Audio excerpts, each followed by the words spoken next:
Hello, Gutierrez. Alexis Gutierrez.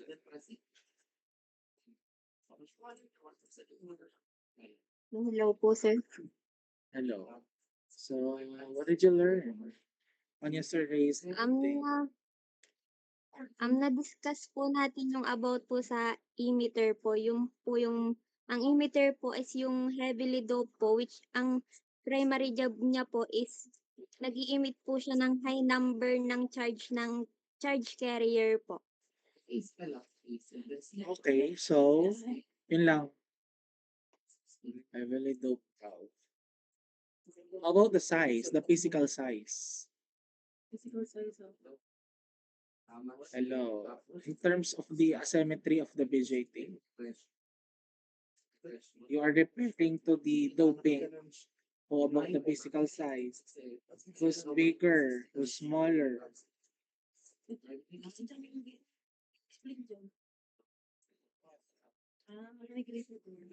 Pero nangyari kasi Okay, James, go. ang grito sa FB. Hello po sir, audible po. Yes. So last time po we discussed po about transistor. So transistor po is may semiconductor po na ginagamit po amplify and switch electronic signals and electrical power po. So ang type po, nagkaroon po, na-discuss din po natin ang type ng transistor which is the BJT or the bipolar junction transistor. So ang BJT po is a type of semiconductor device made of two PN junction arranged as NPN or PNP. So, ang bipolar junction transistor po is may three parts which is the collector, base, and emitter. So, emitter po, sabi nga po kanina is heavily doped region. Then, ang base po is very thin. Ang comparison nyo po is yung size po ng hair. So, collector po is moderately doped which is the most large area po sa isa pong BJT. So, yun po. Okay, thank you so much, Noah, for a very well explanation regarding sa ating recap. Ano? So let's continue our discussion regarding bipolar junction transistor. So we are done with the BJT construction. And alam natin kung saan ba nakalagay ang base, collector, and emitter, and how this base so thin. Ano, gaano kanipis yung isang base. So ang ratio niya is around 1 is to 150. So ganun yung ratio ng base. Ano? So let's continue. Let's continue. So the next slide is about BJT notation. So nakikita niyo yung screen. Now, alin ba dyan yung load voltages? Alin dyan yung junction voltages? At alin dyan yung source voltages? Ano, bago natin alamin kung alin na dito sa tatlo, ano, or alin ba dyan sa mga yan. So discuss muna natin, ano ba yung isang node voltages? So ang isang node voltages class, ito yung voltages at each of the three terminals ng ating BJT. So kung tayo ay magdo-drawing ng isang, what do you call this? Isang BJT construction. Dito lang sa pinakababa.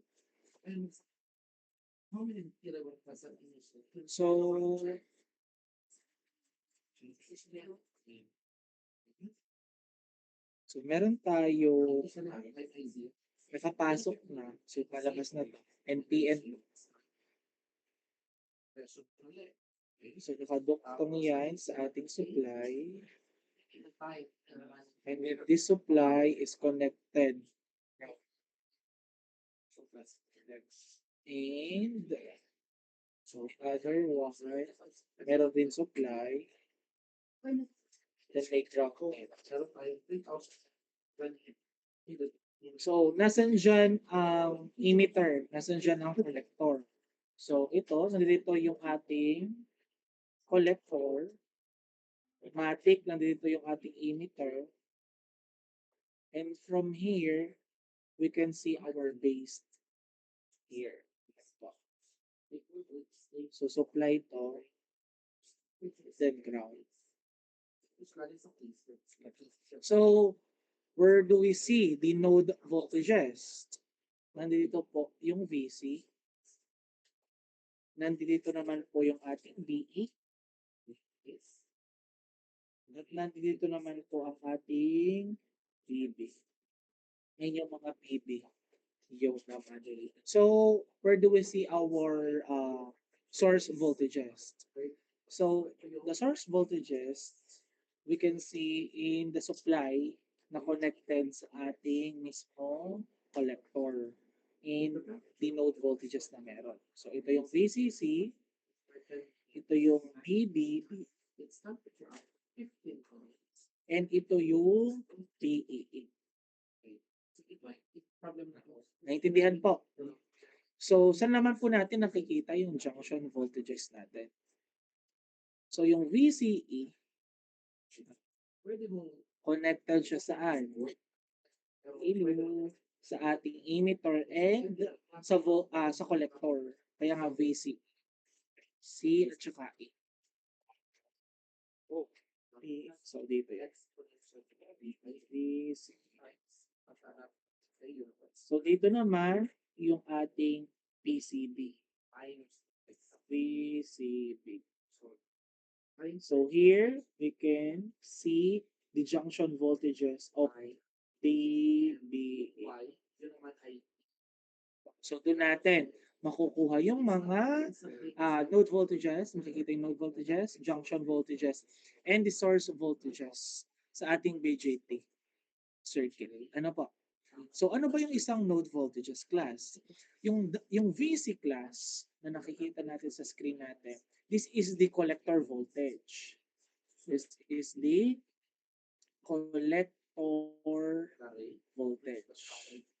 So, ano po yung collector voltage? The voltage at the collector terminal. Nakikita natin sa collector terminal. How about the PB? This is our base voltage.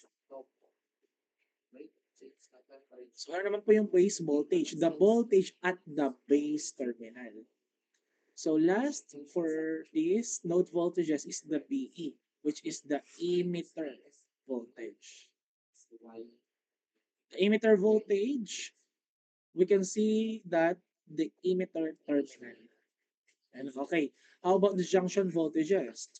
These are the voltage class, voltage drop across the junction within the BJT. So, nire-represent nila yung difference in the potential between the two terminals. Yung BBE natin class, that is the voltage from the base to the emitter. The BBE, from the base to the emitter. So, that is BBE. So, to compute for the BBE, that is equals to BB minus BE. Ganun lang yun. Ano? This is critical voltage that controls class yung current na dumadaan through the transistor na meron. So, naintindihan po. How the PCB? PCB, this is the voltage from the collector to the base. From the collector to the base. So, therefore, to compute for our BCB or the junction voltages of BCB is equals to VC minus BB. So last is the BCE. BCE is the voltage from the collector to the emitter. And from the collector to the emitter. Therefore, BCE is equals to VC minus VE. This is the output voltage class of the transistor naman. Ano po? Ito current, yung VBE natin, yun yung voltage that controls the current flowing through the resistor. The BCB, yun naman yung mismo collector to base voltage na meron. Yung BCE, yun yung voltage from the collector to the emitter, wherein ito yung output voltage of the transistor. So yun yung BCE. How about the source voltages? Ano naman po meron sa source voltages? In terms of the source voltages class, these are the voltages class supplied by the external power sources. May nakikita tayong sources dyan. Yun yung VCC, yung BBB, yun po ang source voltages. Ano po?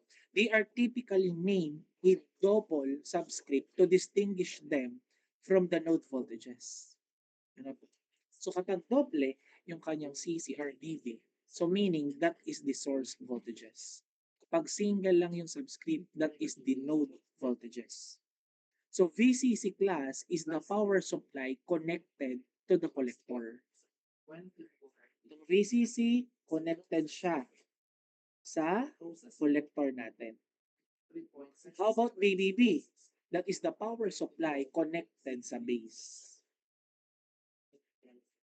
And lastly, the BEE is the power supply connected sa ating emitter.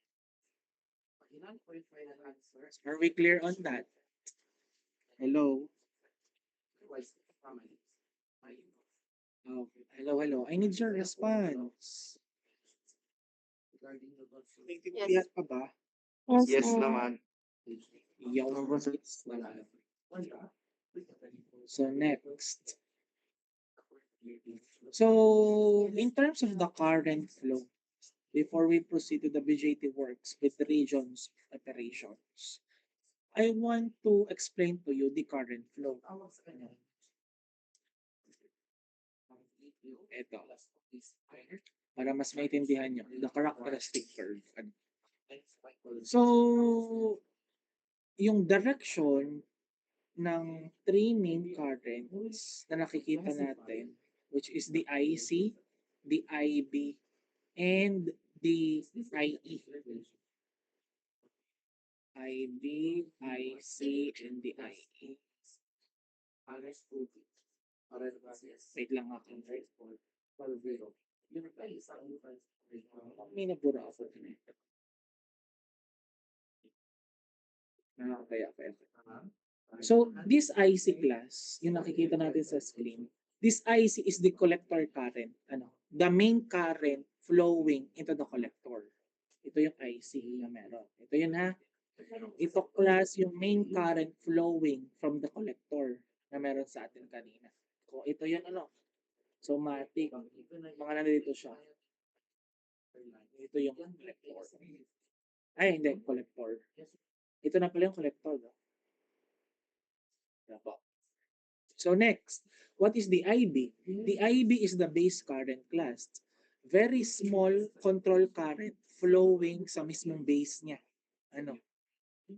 So this current is what turns on the transistor. So yung IE naman natin, ito yung IB, ito yung IE natin, that is the emitter current. So the sum of the collector and base currents, yun yung IE. So the relationship between this current is given by the equation IE is equals to IC plus IB. Okay, di ba? IE, it is the sum of the collector and base currents. Ano po? It is the current flowing out of the emitter. So yun po yung emitter current natin. So kung bibigyan natin ng analogy class, like a river system, to make this understandable, we can use a river system analogy for this. Yung IE natin serve as the main river. This is the total current leaving the transistor system. So ano naman po si IC? Sa isang analogy, IC is the largest tributary. So meaning, this is the main body of the water, making up the vast majority ng mismong river po natin. So that is the analogy for that. So ano naman po si IB? That is the small stream. So yung tiny stream that joins the main river just before the transistor system ends, ito po yung mismong IB. So kapag may change mismo sa flow of this small stream, can significantly control class yung flow ng mismong main tributary, which is yung IC. So that is the analogy ng isang river system to understand yung mismong flow ng IE, IC, at ng IB. So naunawaan po. So wag niyo pong kakalimutan ito equation 8. Mahalaga po iyan. So next, So this is the BGT works with the regions of operation. So in terms of the cut-off region or the cut-off mode, pag naka-cut-off mode class, close yung bulb. So imagine class, imagine, kapag meron tayong water hose na completely turn off yung mismong spigot niya, no matter what you do with the nozzle niya, walang water na magfo-flow doon. So, ganon kapag naka-cut off mode. So, paano gumagana yung isang cut off mode? Na, ito kasi summary. So, diretsuhin natin sa characteristic curve. Kapag naka-cut off mode or cut off region na nakikita nyo, in this mode class, yung base emitter niya ay naka-reverse bias. Ibig sabihin, naka-off siya. So, pag naka-off class, yung mismo base emitter junction, it completely blocks any current from flowing into the base. Wala pong papasok na kahit anong kuryente papunta sa base. Since there no base current class, yung transistor niya nag-a-acts like an open circuit. So yung collector current na IC is essentially zero. So yung transistor natin ay fully open switch. Kaya nakikita nyo dyan, cut-off range of the transistor is fully fully open. Meaning, naka-off. Wala dumadaloy. That is fully open switch. Kaya nagagets. So how about the active mode na nakikita natin? Sa active mode, yun yung mismong parang nasa Q-point. So in active mode, parang naka-amplifier state siya. Yung base emitter junction ay naka-forward bias, meaning naka-on yun. So this allow class yung small current na IB to flow. Yung tiny current na na-turn on natin sa ating transistor ay nag-a-allow class ng much larger current, yung IC natin, para mag-flow from the collector to the emitter. So the key is that yung ating IC, ay directly proportional sa ating IB. So this is the mode used for amplifying signals. Proportional po ang ating IC sa IB in terms of the active mode. So, kung magbibigay tayo ng simple analogy here, class. Imagine natin yung sa hose uli, imagine yung spigot natin ay naka-on. Hindi natin tinatampan. And we are using a valve para makontrol yung mismong flow. So yung small twist natin do sa mismong valve, yun yung tinatawag natin small base current na nag-aalaw ng mga malaki or large or proportional stream sa ating water para mag-flow out sa mismong nozzle niya. And then yung nozzle niya, yun yung mismong collector current. So, meaning, yung flow niya is directly controlled by how much you twist mismo yung valve. So, ganun yung active mode. So, kaya nagiging amplifier siya. Kakaroon ng amplifier side or state na meron. So, in terms of the saturation 1, dito sa ating characteristic curve,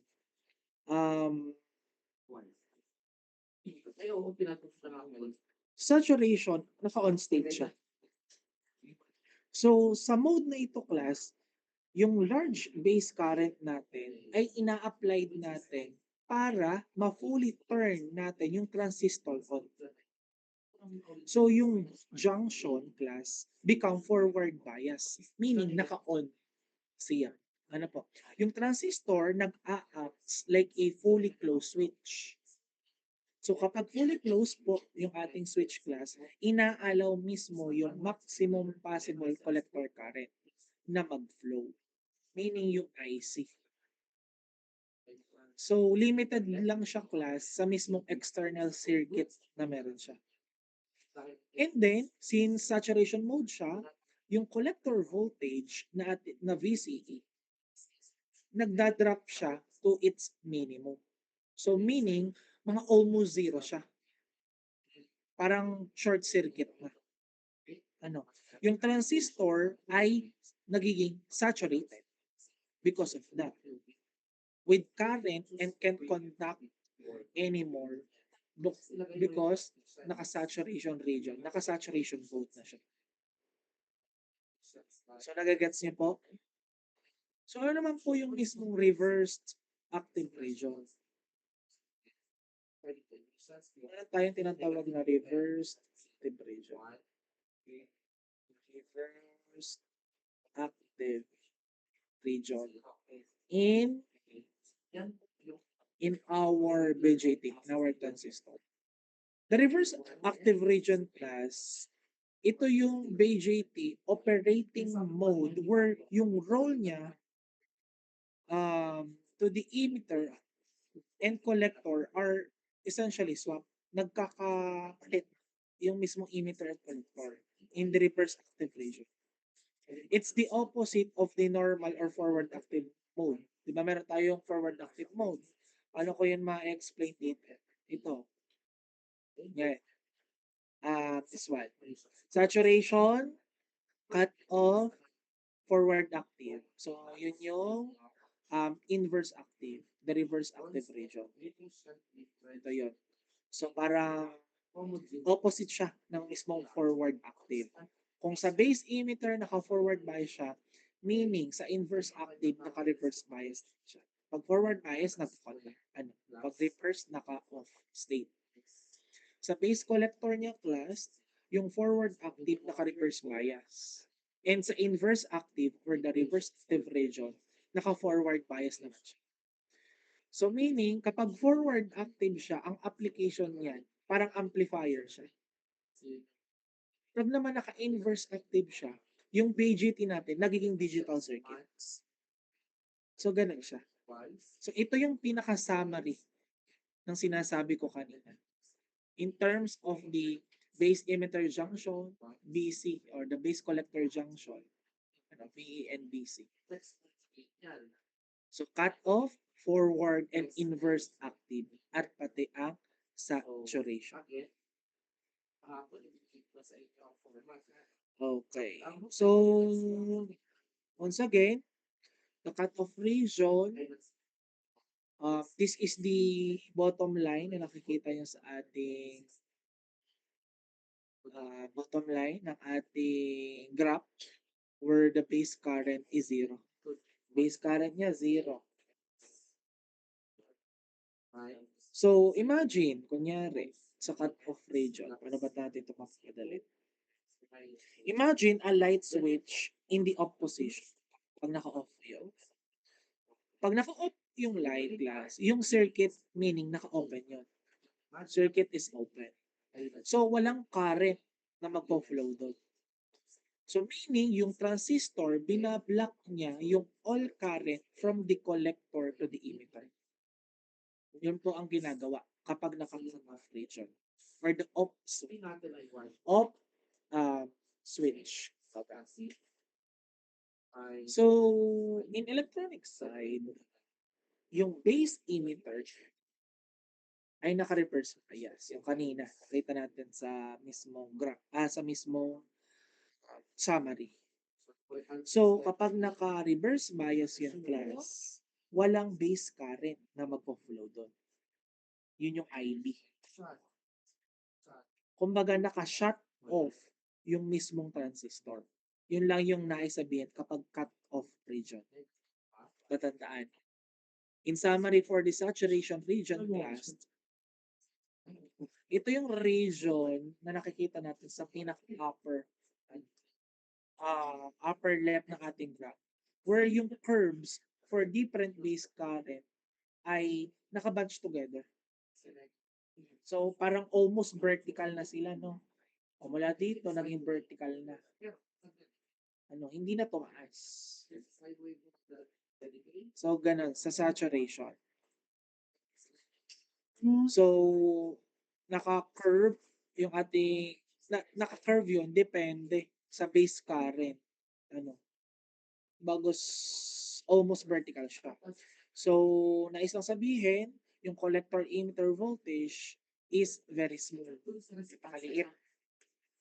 Typically less than 0.2 volts siya. So, ganun yun. So, uh, that is the cutoff, saturation, and the active region. So, naintindihan pa so far? So far, so good. Ano naman po yung quiescent point? That is the clear point. Yung nakikita natin sa active region. The Q point is the operating point ng isang transistor when there is no input signal applied. Kapag wala po tayong ina-apply na mismo signal. Ano po? Single specific dot siya na nakikita natin sa graph on the characteristic curve defined by the set value of our IC and our VC. It's set by the biasing circuit naman. Pag amplifier ang pinag-uusapan natin, class, to make the transistor act as a good amplifier, you place the Q point in the middle of the active region. This gives class yung incoming AC signal to swing both up and down without hitting yung mismong saturation or yung ating cutoff region. Ano, kapag kasi na-meet niya yun, nagko-construct class ng distortion, nagkakaroon ng clipping na mangyayari doon. Ano, amplifier ang sinasabi natin. E paano pag switches, for switches? Yung Q-point class ay designed to be either sa cut-off niya or saturation region. This forces class yung transistor to be either fully off or fully on. So kapag ang Q-point nandito, so almost nandito na, ito, or ito, it's either on or off. Kaya nga nakalagay ito, it's either on.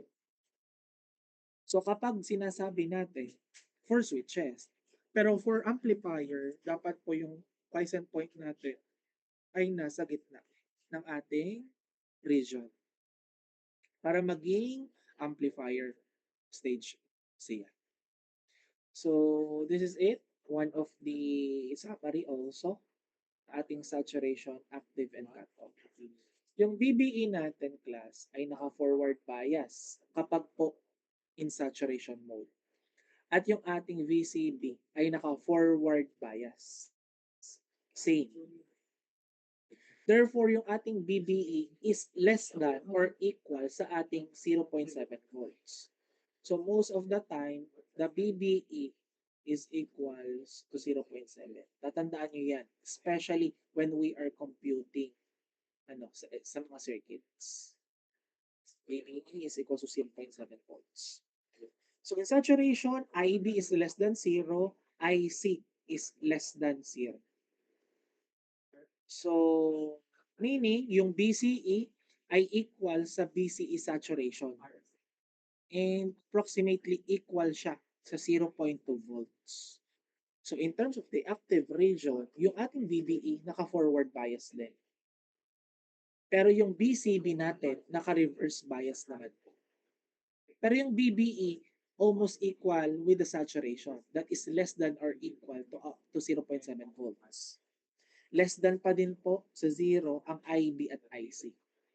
Pero ano na naisabihin?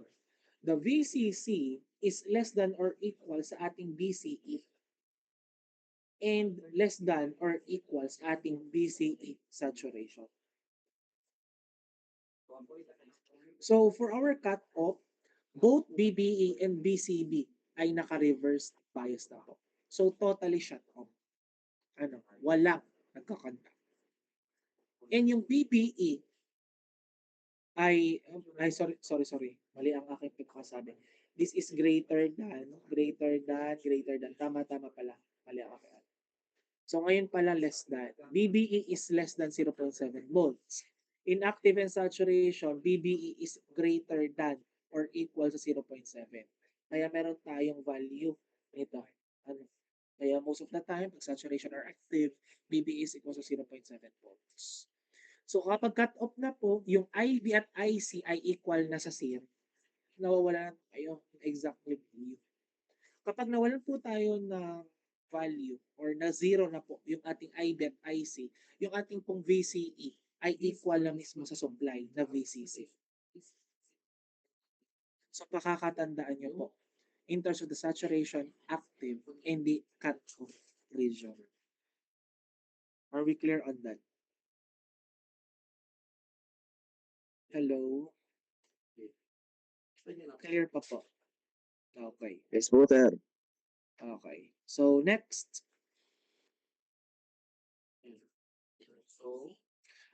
So the common emitter configuration. So let's have a medyo mabigat-bigat mga 5-minute break.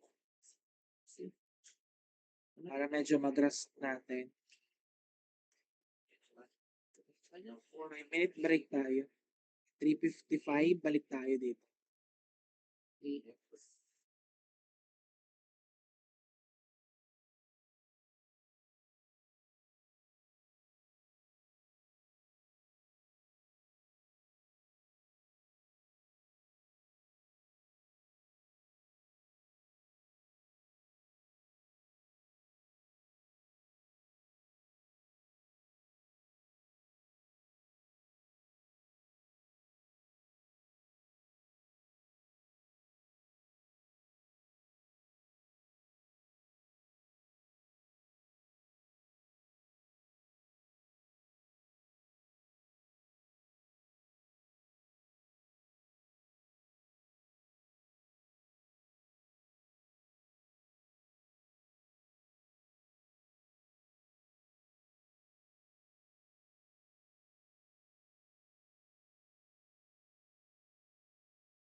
Hello? Okay, so let's continue. So now we are here sa ating mga bahay-bahay. Here. So let's continue with our configuration. So dalawang part na lang ito bago matapos. The common emitter configuration, nakalagay dito yung common formulas rin. The next is the circuit mismo, ng mismo mga voltage divider, mga common emitter na meron. Ano? So, ano ba yung gain? Ano ba yung advantage kapag high gain or low gain? May advantage pa siya. Ano?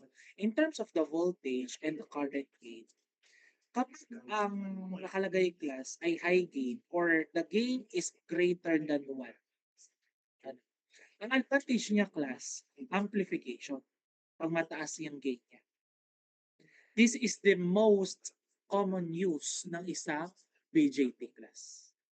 High gain class allows the weak input signal from a sensors or microphone na meron, to be significantly increased in the amplitude to drive a specific device like a speaker or the other components na meron class. Pag hindi mataas yung gain niya class or without high gain class, yung complex electronics like yung mga computer, radios, amplifier would not be possible class. High gain also makes the circuit more sensitive to small changes in the input. So yun ang pinaka-advantage niya talaga for amplification. So meron disadvantage din siya class kapag sobrang taas ng gain ko. High gain can also lead to instability sa mga noise din, sa mga distortion. They are prone to that kapag sobrang taas ng gain. An amplifier class with too much gain can easily pick up an unwanted signal. Ganon yun. Yun yung mga noise na meron. And amplify them along with the desired signal na meron. Ang isa rin sa disadvantage ng class, it also makes the circuit more susceptible sa mga oscillation. So yun, pangit yun, signal.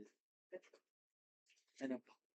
So, sa tuloy na buhay, mas maganda kung mga moderate lang siya, hindi ganun karataas yung gain.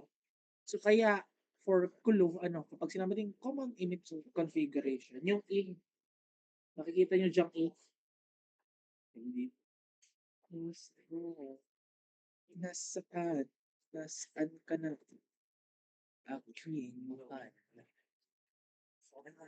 So, itong A, meaning everything. So, meaning kapag common emitter configuration, maganda talaga for everything. Moderate yung current gain niya, moderate yung voltage gain niya, high power yung gain niya na maganda for amplification, low to moderate input impedance, at moderate din to high output impedance ang meron siya. And that is the only configuration na merong 180 degrees phase shift. Nagkakaunawaan po tayo. Are we clear on this? Okay. So, pero pag sinabing impedance, kung may resistance tayo, may impedance din tayo. Impedance is the measure class ng opposition to the flow of the alternating current. Combination siya class ng resistance, capacitance, at inductance. So, ang ideal impedance class ay nakadepende on whether you're dealing with an input or an output niya. So, kapag mataas yung ating input impedance, anong advantage nyon? Nakakapag-prevent tayo ng mga loading, ng mga sa signal source, pag mataas yung ating input impedance means yung input stage natin sa isang circuit, very little lang yung current from the previous stage. So, crucial siya class. when the signal source is weak. Like sensors, microphone, or a guitar pickup. Hanip kayo. Okay po. Tuturo ko ng ayos dito. Sinasabi ko, naiiyak ako. This is ice. Para pag low output impedance naman, anong advantage niya? For low output impedance class, it efficiently drives yung mismong load na meron siya. Kapag mababa yung output impedance class, means yung circuit niya can supply a lot of current to the load without significant drop sa mismong voltage na meron siya. Ano po? So, this is necessary sa mga driving speaker, LEDs, or other component po na nagre-require ng mga large current na meron. So kapag mababa yung ating output impedance class, nagpo-provide rin to ng mga better control sa over the load and mas less yung susceptible niya sa mga noise at saka yung signal reflection, yung mga ayaw natin, mga distortion. Kung sa amin sa signal, sa aerospace, yun yung mga artifacts, biomedical rather. At na signals and systems ng biomedical, tinatawag yung artifacts. So yun yung mga noise, distortion. So yun po ang advantage ng isang low output impedance.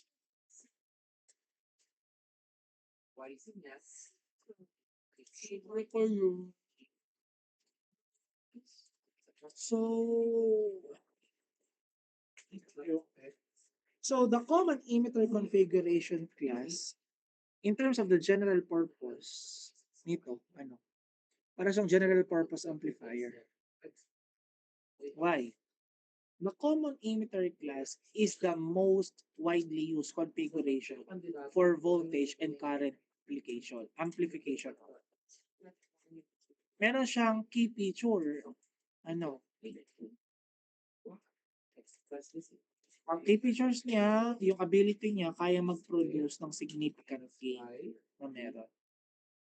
So, sa configuration class na nakikita nyo, yung emitter terminal niya po, common to both input and output. So, hindi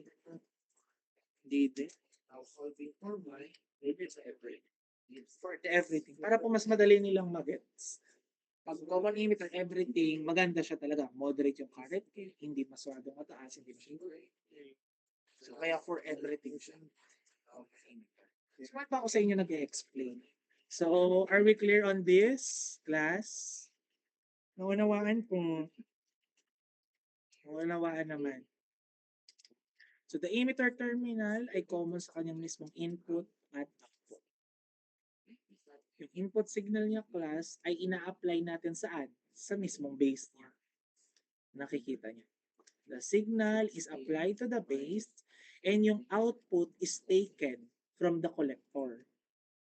That is configuration regarding common emitter configuration. So, in terms of the gain class ng ating common emitter configuration, nagpo-provide siya ng high voltage gain and high current gain. Proportional siya mismo sa transistor beta. Transistor beta. So, magagets siya mamaya, ay, shit. Alam ko pa. Beta. So, mamaya, nakikita niya. Alam ko, this means, yung small change mismo sa kanyang input signal at the base results in a large amplified signal sa mismong collector niya. So, yun yung gain sa ating common emitter configuration. So, in terms of the phase shift, siya lang yung meron. So, 180 degrees phase shift siya between the input and the output signals. Kapag yung base voltage class ay tumaas, so yung collector current niya ay tataas din. So which causes a larger voltage drop across the collector resistor. Kapag po nagkaroon ng mas mataas na voltage drop across the collector resistor, it make the collector voltage go down. Intindihan po? Ika nga, inverse yung relationship sa mismong reason sa kanyang phase inversion. Okay. So, to further explain this common emitter, so ang input,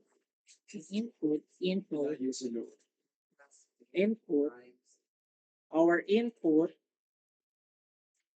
is the base current. Our output is the collector current. So meaning yung kanyang gain ay greater than sa 1. Ano po? Voltage gain. How about the current gain? Greater than rin yan sa 1. So there is a 180 degrees phase shift. So meron tayong mga formulas, key formulas for common emitter. Nakadepende yon sa kung ideal ba or actual yung mismo configuration na meron siya. So kapag ideal class, yung ating common emitter, yung IE ay equal sa IC plus IT. Natandaan niyo ito ha. And IC ay equal sa alpha IE. So for practical one or the actual, yung IC natin class ay equal sa alpha IE plus I subscript ng CBO. Ano po yung CBO? That is the collector current when base is open. That is collector current when base is open. So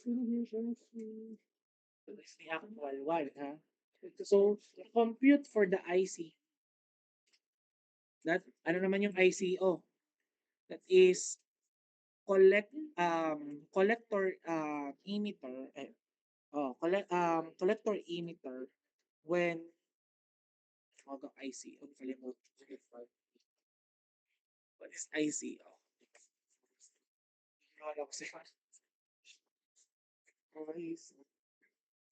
Equals to ICB times 1 over 1 minus 1 minus 9.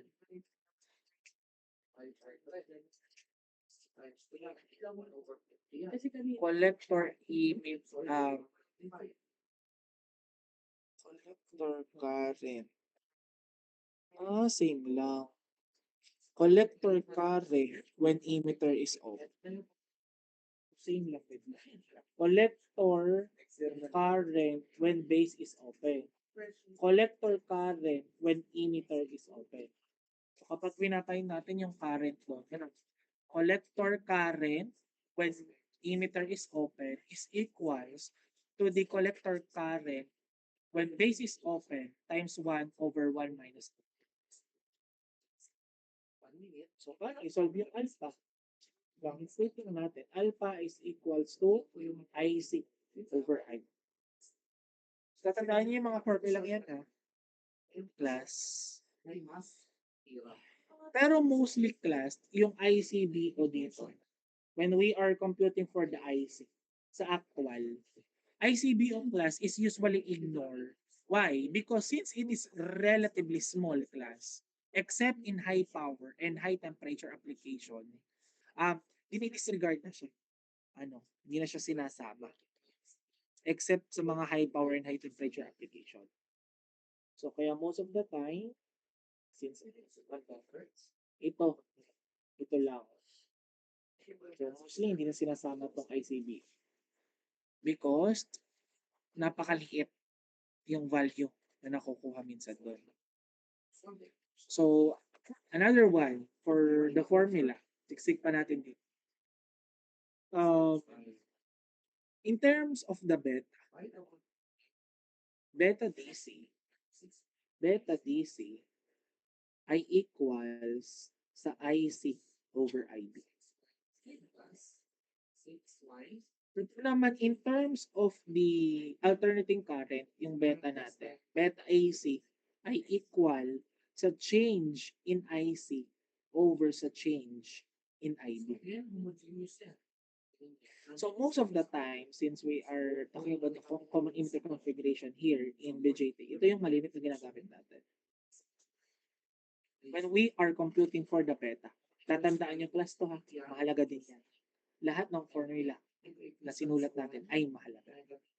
So typically class, the value of the beta in common emitter configuration ranges from 20 to 200.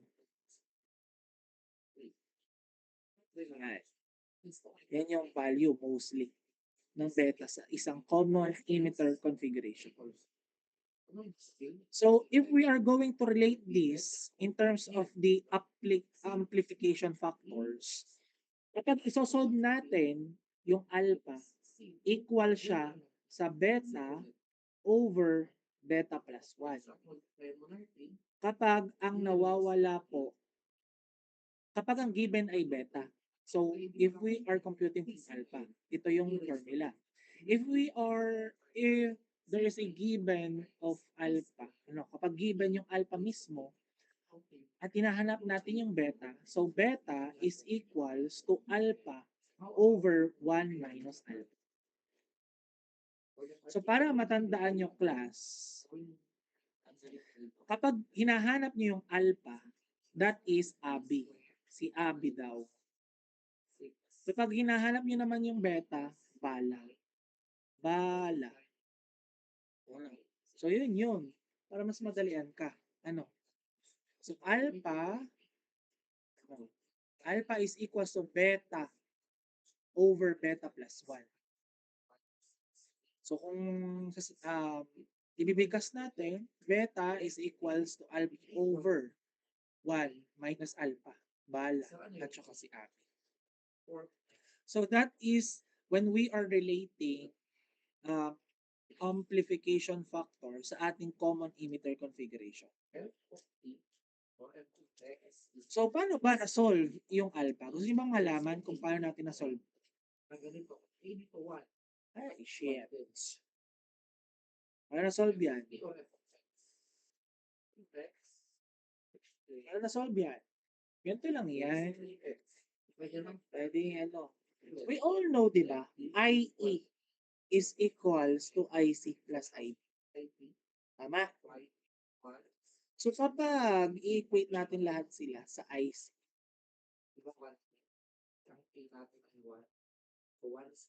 so yung IE over IC, ano po siya?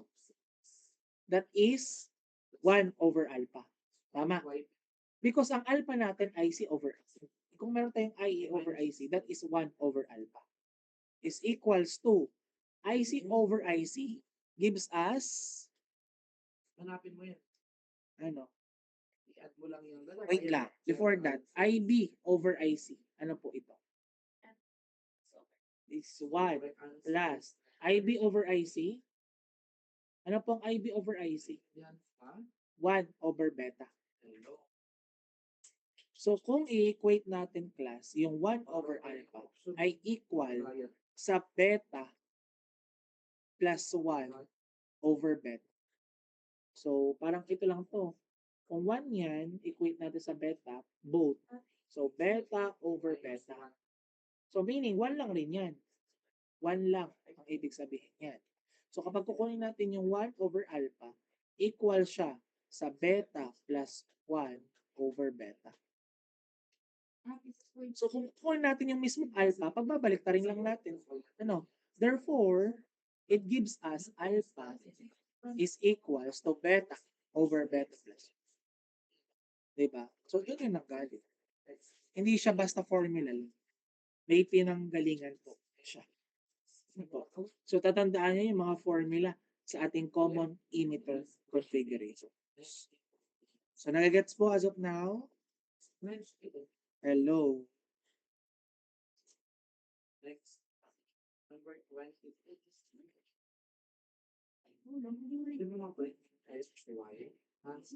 Okay. Hello, I need your verbal response. Sir, nalulugaw na po kami. Yan. Yan. So, next is the common collector configuration. But before that, bago tayo mag-proceed dun sa mismong common collector configuration natin, class. Alam niyo yung Kirchhoff's law? KCL. Hello. Alam niyo yung KCL at KBL? The Kirchhoff current law at Kirchhoff's voltage law. Hello.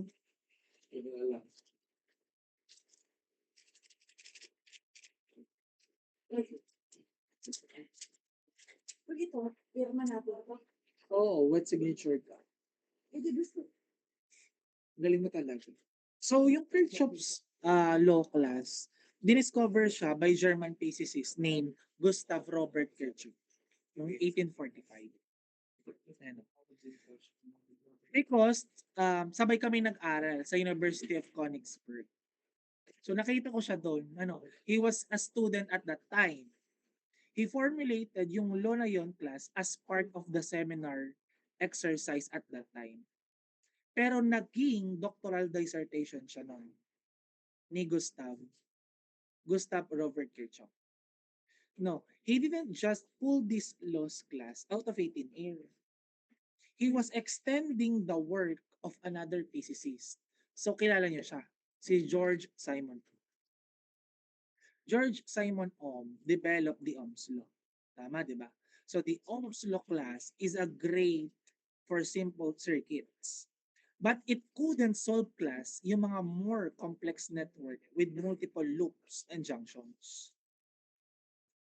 So the Kirchhoff's law class, it provide the missing framework for analyzing yung mga complex circuits na meron. So nakabase siya sa two fundamental principle ng physics, yung KVL at KCL. Because the Kirchhoff's current law ay nakabase sa conservation ng charge. Meaning, it state class na yung charge cannot be created or destroyed at a junction. Kapag naman KBL po, it is based on the conservation of energy.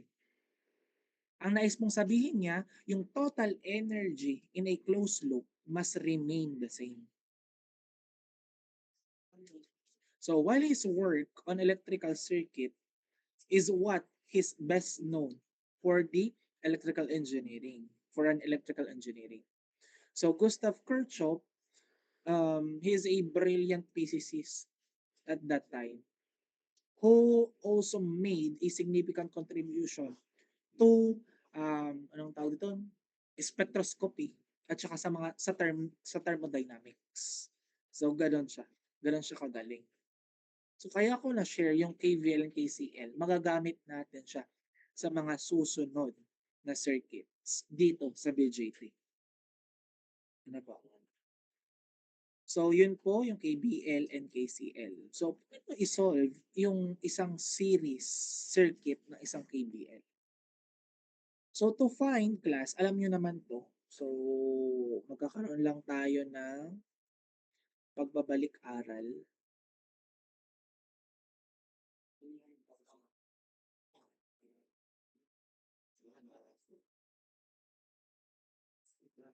Wait a minute. Mag-add lang ako po ng Don't worry, hindi naman natin matatapos to. So, i-continue natin sa Thursday and Friday. There's the presentation. Keep. Parehas lang yun, ano. Ang checklist. Yung old Apo, all that new version ng syllabi. Syllabi. Syllabi.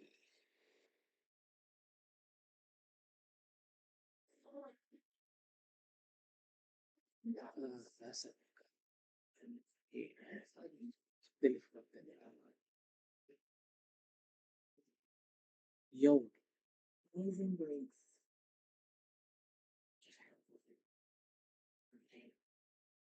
Konti na lang to class. Mag-add lang ako ng ano. Is my screen visible, class? No. Okay.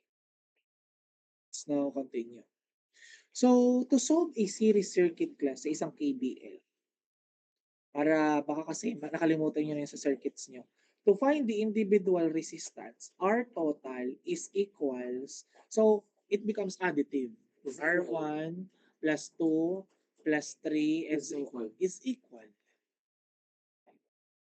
R1 plus R2 plus and so on. So additive siya when we are finding the total resistance in a series. So para naman i-find yung mismong the current total, the IT.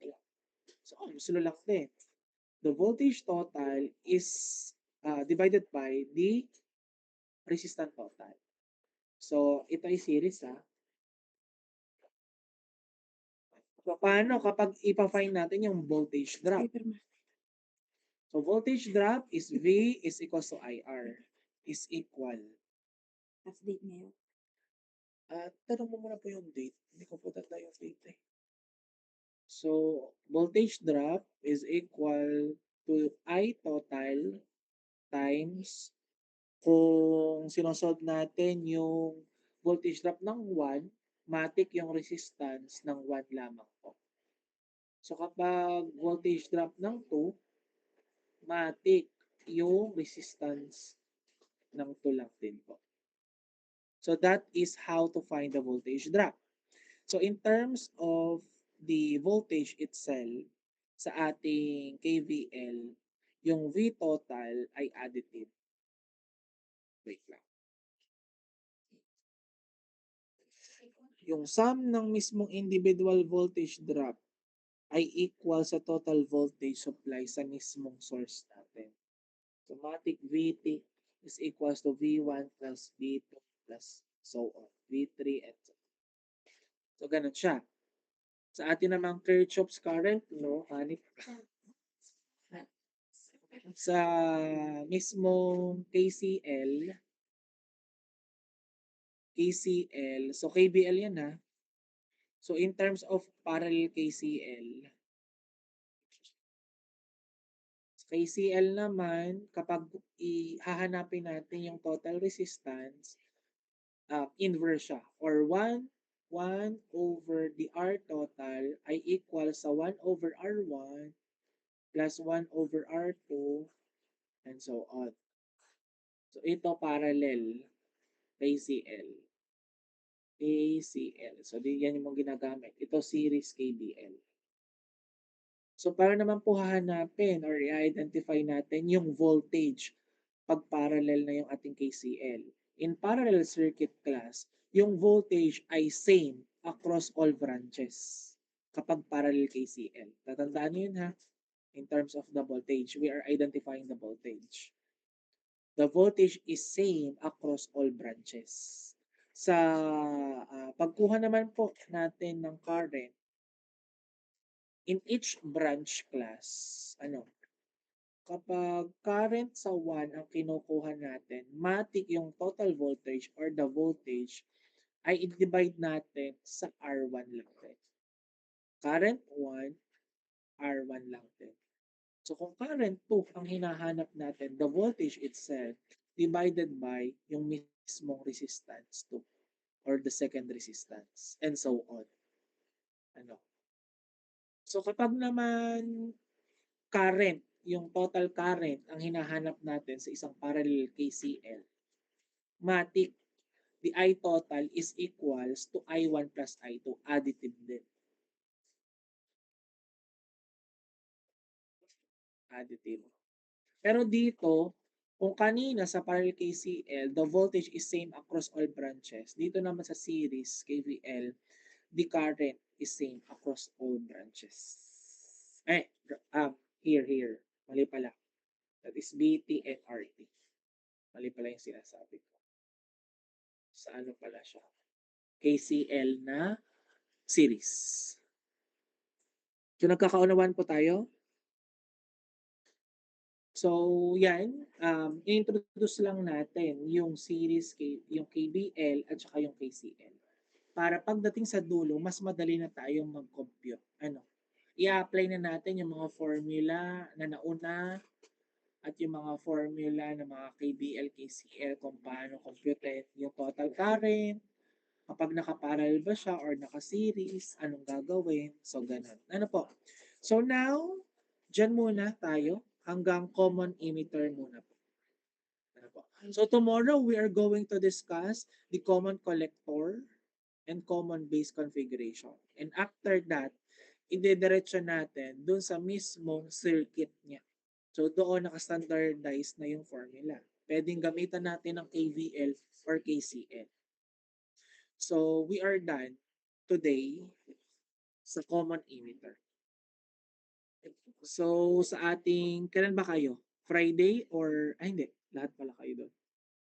So, doon sa ating schedule, doon natin po i-continue since we don't have a face-to-face meeting, mangyayari ay dapat ay laboratory activity, pero hindi na po matutuloy yon. So, let's continue the BJT.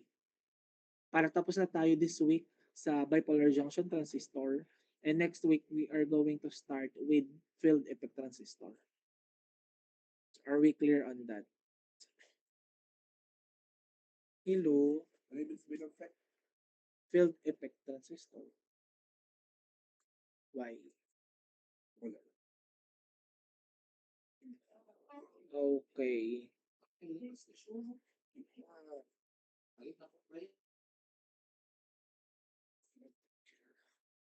Hinga. Medyo mabigat ang hapon ito. Talagang madaming information ang nakalap. Ang iba ay nakahiga, patuloy nyo lang iyan. So, thank you so much, Ice. Thank you, galingan. Mag-solve pa ng mag-solve. Ano po, para mas lalong matuto. So, thank you. Goodbye, engineers. Padayon engineers. Bye-bye. Thank you po, sir. Thank you po, sir. Thank you po. Thank you po.